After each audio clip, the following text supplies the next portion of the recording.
Hello friends, now I can show you all finished fairy world table.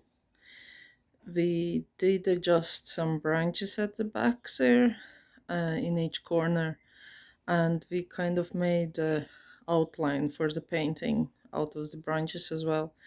And we did put some fairy lights in all the branches, so it does look lovely. No, and all the fairy houses are on as well. So, um, so all these gorgeous little houses are bought. They aren't made, but there's some in between that I have made myself quite a while ago.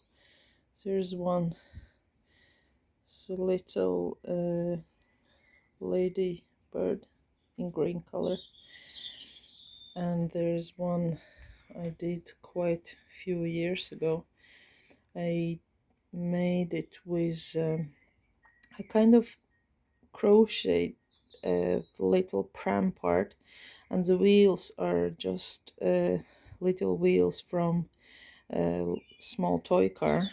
And when you cover crochet, especially if it's like, well, acrylic or cotton, it doesn't really matter. When you cover it with PVA glue, what happens is it dries out and it's very hard.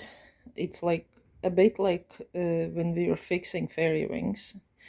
And I just put a little bead there in, like it's little babies there.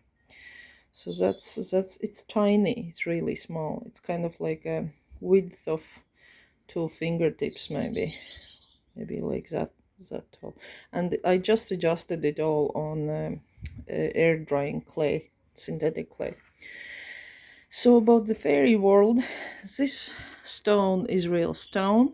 It's kind of like this pomac or pomos. I'm not sure how it's called, but it really fit in nicely.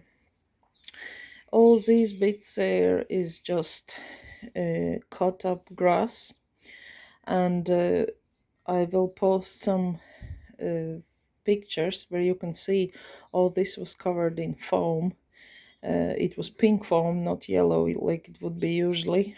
And that's how all these like little hills and valley was created and stuff. So afterwards I covered the foam with PVA glue and glued on some bits of wool, knitting wool that I cut up in small pieces. And that is artificial grass. This is just about like stone like, but it's mossy. Then you can see the river. All these bits here, river bank, is actually dried out foam, which I painted afterwards with gray color, gray paint. And inside where you can see the water, there's a little stick in the river. The water is just kind of ruffled up tissue papers that I glued in, and then I painted it over with bluish grayish paint and a little bit of white as well on top, kind of like foamy looking. And we happen to have golden paint, so we painted some of the stones goldeny. So that is back there. I made that one a while ago as well. It's little table and little chairs, and there's fruit bowl on top of it. I'd made this a few years ago, and again I attached it to the air drying clay. I think these were, oh yeah, there's a button underneath. I just glued um, fabric flowers on piece of on button, which was attached to little green wire, and I just painted it and covered it in PVA glue, and straight away it dries out and it's hard. And so you can see all that grass.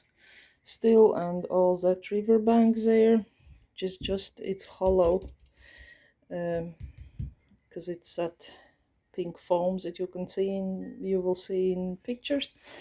We did glue the stones on because obviously children will be um, very drawn towards this fairyland, and I didn't want somebody to accidentally pick up stone and God forbid put it in their mouth or something. Then I also did this little clothesline, and that is made, you can judge by my hand how small it is. This is made of stitching thread, and I just did crochet, and the little pegs are actually, they're actually pieces of thread as well that I just kind of winded around it and cut off so they look like little pegs. And again, I did attach it to the air drying clay. Then there's the river, all the mushrooms. I made these. I did buy the little teapot separately in bead shop, and then I just kind of glued together, sorry, we'll zoom in now. I glued together two beads and connected them with a bit of thread, so it's like sugar ball or something. Then all that river there, again one more of the mossy stones, and Mary has put gorgeous little rabbit on it. We didn't cover this is again that pink foam that's dried out. I glued some of the cut up wool and pieces of little artificial plants in, and I just thought it would be nice if I would paint in some of the holes in gold color. So this is again just all that cut up wool. So all this part of stone is not stone, it is all dried out foam, which I layered underneath with pieces of insulation, because they were just, it was light material and I could create it kind of higher. I just stuck them together basically. And then I covered it with tissue paper and PVA glue and painted eventually. And then all these grass bits, some is cut up knitting wool, some is pieces of artificial grass like here, which is actually a real artificial grass for people to use outside, like in their back garden or whatever. Like you can also see it here. I just cut it in a patch that it would look nice and wouldn't be just square and stuff. And we did glue on some sea glass, which I kind of thought that would look nice and kind of crystal like, because Mary got it from a relative who really means a lot to her, and we wanted, let's say, we wanted her presence in here in this fairyland. So that's what the crystals are. Crystals are not actually crystals, it's sea glass, all the way from America. And there you can see little fairy house on. So just zoom back out. Sorry, there's a bit of noise. Dog is chewing sticks or something, and my son, I think, came in and called my name as well. So there's a fairyland that we worked on for quite a while, and it was worth it. I really love it. Everyone who has seen it loves it. So there it is.